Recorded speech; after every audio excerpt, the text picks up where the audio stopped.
Hi everyone, thank you so much for checking out my channel and for watching this video. If you're here, you may have purchased a pattern from my Etsy shop. If you haven't and you just came across it accidentally, welcome, thank you. These are two pieces which you are able to create. Anyone can create these.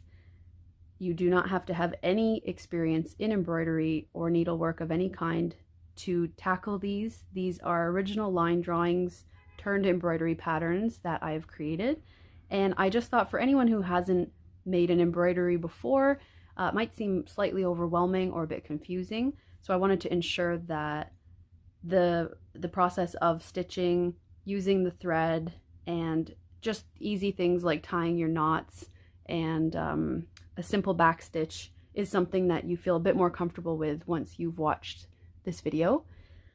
These are, again, two patterns which are available in my shop. I will put the link in the description section of the video, and I've chosen on this one to use a black hoop as opposed to a wooden hoop, and I just wanted to show both of them. We will just be working on this one right now in this video. This one I completed earlier a few months back, and I just wanted to show the difference. So it is more of a preference. To get the black hoops, I hand paint them, and I just use acrylic paint from the dollar store, to be honest. It's nothing fancy, and I just brush it around and ensure to get the edges as well, let it dry overnight before putting my fabric in the hoop. I do like the black because it helps make the stitch pop, whether it be a line drawing like this, or there's an example here I have where there's color included and a quote from a well-known TV show, Schitt's Creek, for anyone that watches might recognize.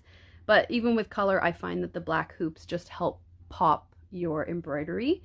But there is something to be said about the natural wood and or bamboo look that kind of, I don't know, it just gives it like a, I don't want to say rustic, but organic feel, I suppose, as opposed to covering it with black paint. I like both. This time I decided to just do plain because I feel like most people don't want to paint the hoop as well, especially for their first piece. So if you have never used an embroidery hoop before, I will show you.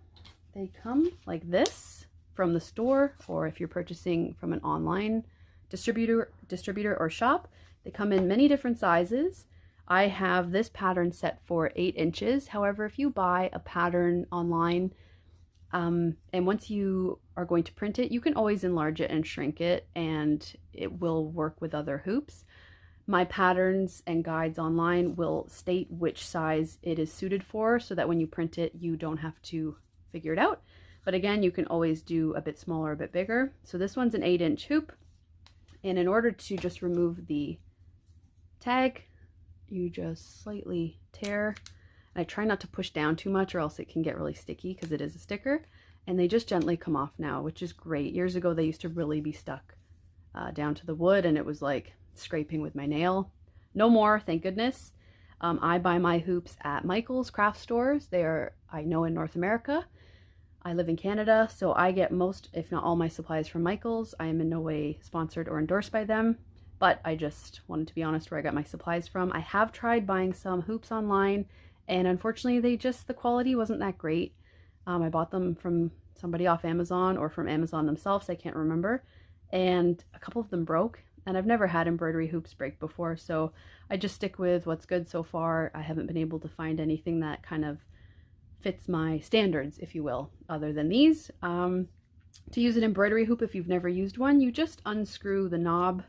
You'll feel it getting easier. You're just basically loosening the I don't know even what this is called, just the top of the hoop.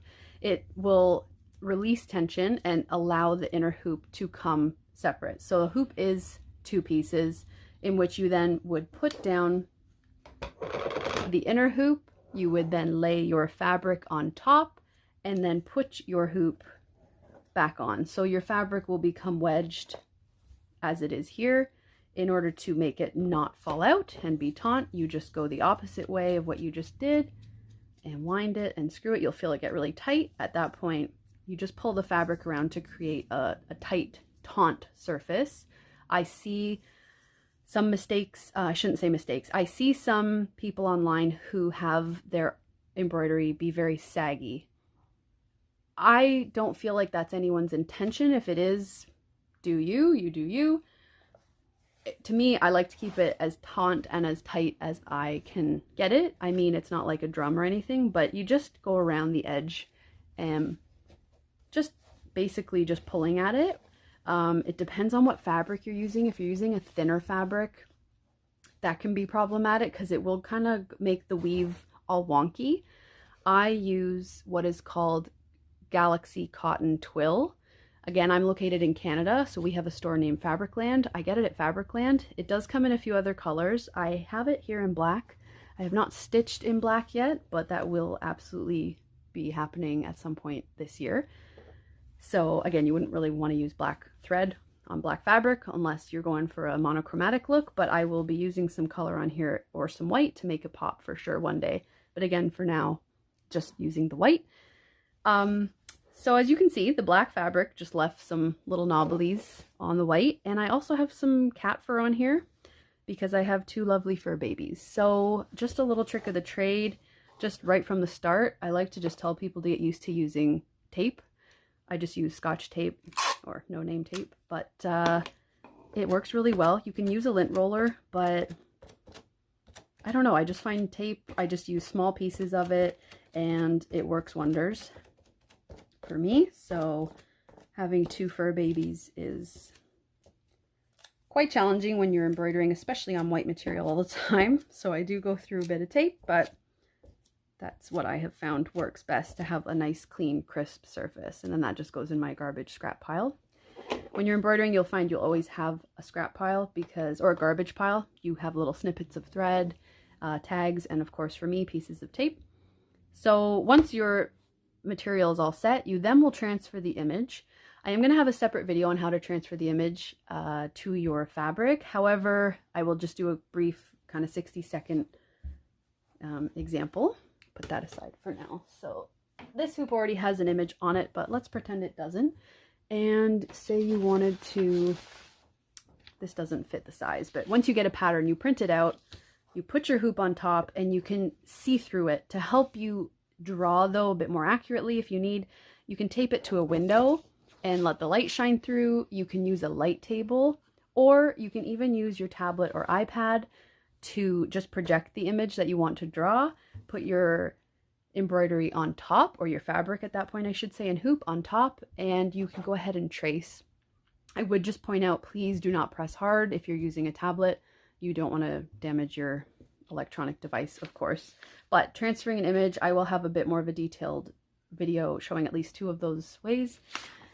For now, you have your image and it's time to stitch. So with these patterns, I wanted to make it, again, beginner friendly, and so I wanted to just introduce one stitch. You can do, my other patterns have a few stitches. I typically just use satin stitch, back stitch, or straight stitch, and a French knot. That's basically all I ever use. I don't use anything else, to be honest. It's just what works for me. So to kind of get your toes wet, we're going to do the back stitch. So when you buy thread, it comes like this. It has one little bit poking out, but there is usually another one on this side. And a little bit of a hint or word of advice is to always, this is, I think with all thread, but specifically with DMC thread, always pull from the side that has the barcode. It will help alleviate knotting or bunching, which sometimes just happens regardless. But if we pull away on that end and just kind of have a firm grasp on this, like not squeezing it too tight, but just pulling. See, that already existed in it. So that sucks. I could sit all day and try to like unpick this, but I'm not going to do that. So I just cut, and then that goes in my scrap pile. We're winding this onto a bobbin anyway, so we're going to use it in one way or another. So I just do this until it's completely gone. And all that's left is the two little wrapper bits. So they can go in my garbage pile.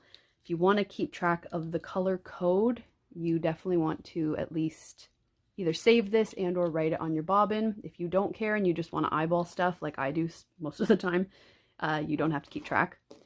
So this is what it will look like. This is what it looks like when it's blank. It is just a plastic, and or sometimes they come in paper. Some people use clothes pegs. There's lots of different ways.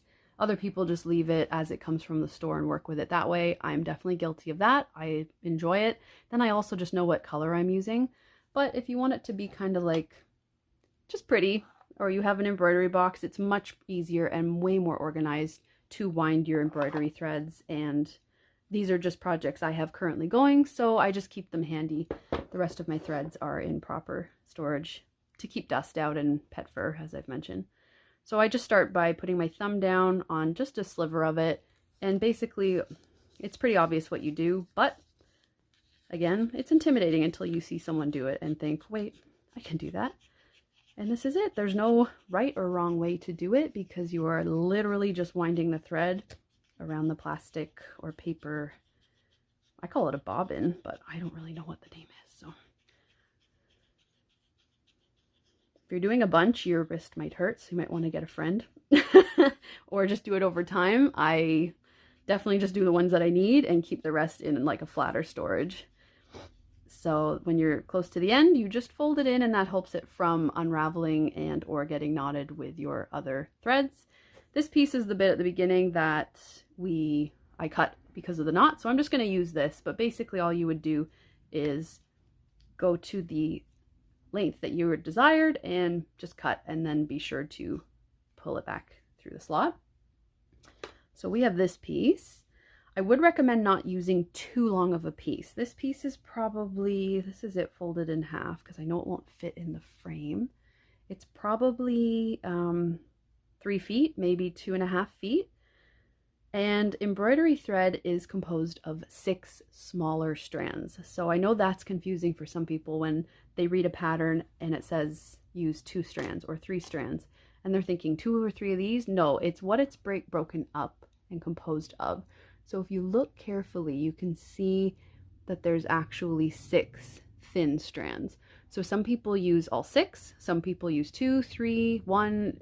It depends on the pattern and or your preference. If you were using 1, it would be for something very detailed. I do that sometimes to give my leaf and or petals some detail, but people use it when they're doing like hyper realistic images of people or landscapes or pets. And kudos to them, because that takes forever. So I like to use, for outlines such as this in the pattern, I put 2 threads. You could use 3 if you like. I just like it to be a little bit thinner so that it kind of resembles the original line drawing that I did. So all you do is separate them. So here's 4 and here's 2 from the original 6. And this part is just something that my hands automatically do, and it's really hard to put it in a pattern, and that's why I'm making these videos. I start like winding it, but it gets jumbled in the middle. So all you do is just, I pull down with my other fingers while I wind. So again, hard to explain, easier just to watch. You might find something that works for you, but the thread is very likely to get jumbled at this point, and it is a bit of a pain. It can get frustrating. Just know you're not alone. It happens to all of us, but the key is pulling tension on the main original thickness. Otherwise you will end up with a big knot. Been there, done that. It still happens to me. So there's one section with 2s. I'm going to put it aside and just do this one again so people can see. So now there's 4, and I'm just going to split them in half. I just cut my nails like an hour ago. That was maybe a mistake. So there's 2 and 2.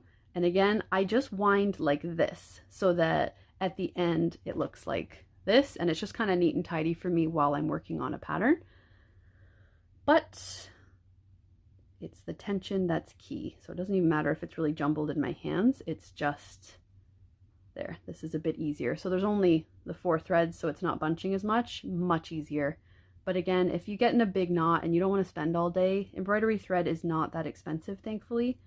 I don't encourage being wasteful. However, sometimes our time is a little bit more valuable, right? And here I am talking, I'm rushing ahead already.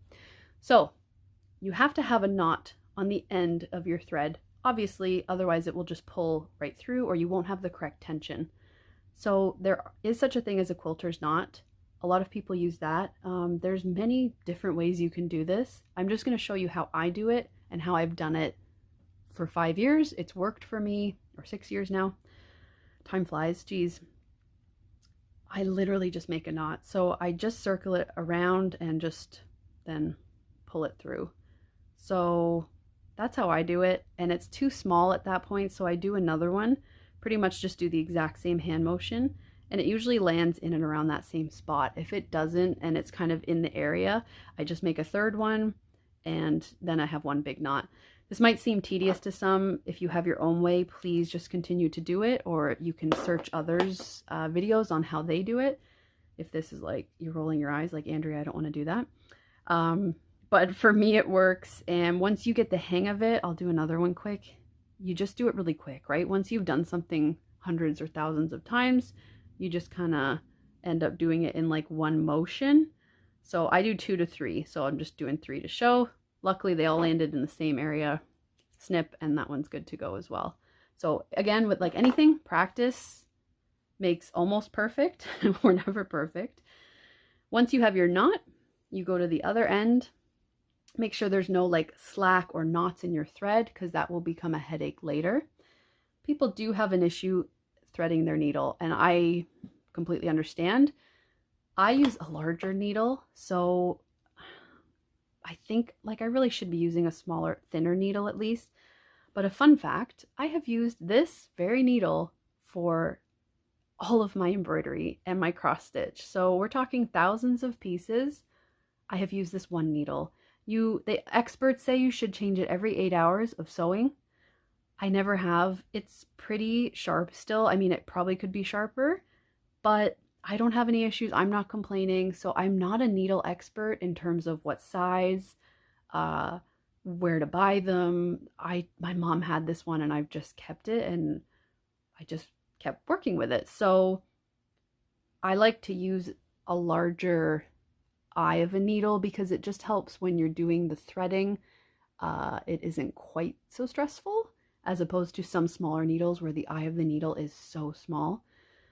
Still, I'm trying to get 2 kind of random loose pieces through this small space. So I'm a germaphobe, so I can see how this might gross someone out, but I actually just lick it, and then I just do that, and it makes it really flat, and it makes it stay together, and it's quite easy to thread. So that's kind of my trick of the trade. This thread always gets cut and thrown off anyways at the end, like it's never going into the embroidery, so I'm able to live with it. But that's how I thread a needle and prep a needle. Again, if you have your own way or someone has taught you differently, just if it ain't broke, don't fix it. Just keep doing what you're doing. But if this is your first time, that's how I do it. There are other ways. And then all that's left finally is to get to the actual stitching. So if you've made it this far, props. I've talked for how many minutes straight now? But now it is time to get to stitching. And I already have a cat fur, even though my cat is nowhere to be seen. So this stitch, again, reminder, is just the back stitch. The back stitch is very basic. Anyone can do it, guys. It's very easy. All you do is once your image is transferred, obviously I did this majority of it earlier. There's the back, so it looks very similar. There's little bits that go over, and it just happens when you're kind of moving from one section to the next, and that's absolutely fine because it's the back. But I never recommend going from here to over there without cutting and knotting, because especially with black and white thread, it will show through, whether it just be very faintly. My OCD can't handle that. So I recommend just cutting and starting a new one if you're going to go start on another section. I started down here in case anyone is curious. I started here and just kind of worked my way up and around and down and then up to here. And then I wanted to stop just to show this as the demo because I wanted to show on a circular area how it is just slightly different. So all you do is go along the line. I want to make sure I'm remotely centered. There we go. This part, sometimes you're jabbing all over the place. You're not alone. It happens to all of us. You just want to find a spot on your line, poke your needle up and pull through. And all you're going to do is go back to the other stitch that you would have just completed. I will give a bit of advice. If there's a knot on the back because you just stitched, or you just tied off or started, be careful when you put the needle through because you don't want it to get stuck in the knot. It's kind of hard to explain. You'll know when you do it. And basically how I avoid it, So this next one, when I go down, has a knot in the section I want to go down into.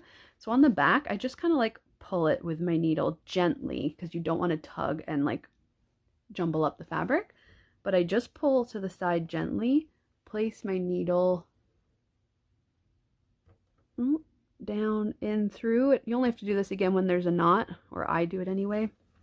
Pull it through, and that's it. The key with the back stitch is to keep your tension as even as you can, to ensure that parts aren't going to be jumbled up and pinched and other parts will have a bit of slack. When you're going around a corner or a curve, I suggest doing just a bit smaller stitches, because it enables you to create different shapes and not just straight lines. So in this case, I'm just doing slightly smaller stitches.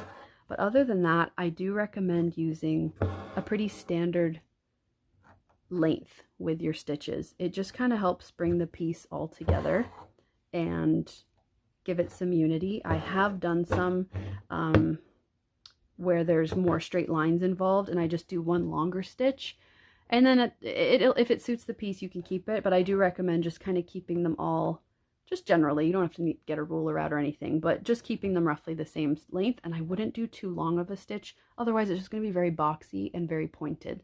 So right here, they're probably like 1/4 of an inch or about a centimeter, a bit less than a centimeter, I'd say, actually. So nothing nuts. And that's it. That's the back stitch. So all you're doing is going, oh, my thread, geez, is going ahead, pulling up and going back. That's why it's called a back stitch. You're going back into the hole that you just created and going back down. And sorry if my embroidery hoop goes around like this at all. It's just kind of hard to see and make sure I'm centered in my frame. So my apologies if I'm kind of like on one side a bit more than the other. So that's it. This entire pattern is just the back stitch. When you're done, I will have a video on how to finish your hoop. It's very easy. Well, the way I do it is anyway. You can get fancy. I don't do anything too fancy. I just cut around the edge and use some glue. It will be permanently attached to the hoop at that point, of course. So you have to kind of commit to that. But when you're done and you've tied off your knot and you're ready to glue it, you can watch that video if you need any tips or pointers. But again, just as a overall, I use scissors and glue, and it will look like this on the back. So I just cut and leave about a centimeter around the side, and that centimeter is even less than a centimeter maybe, but it's just to fold over. So I pour the glue in here.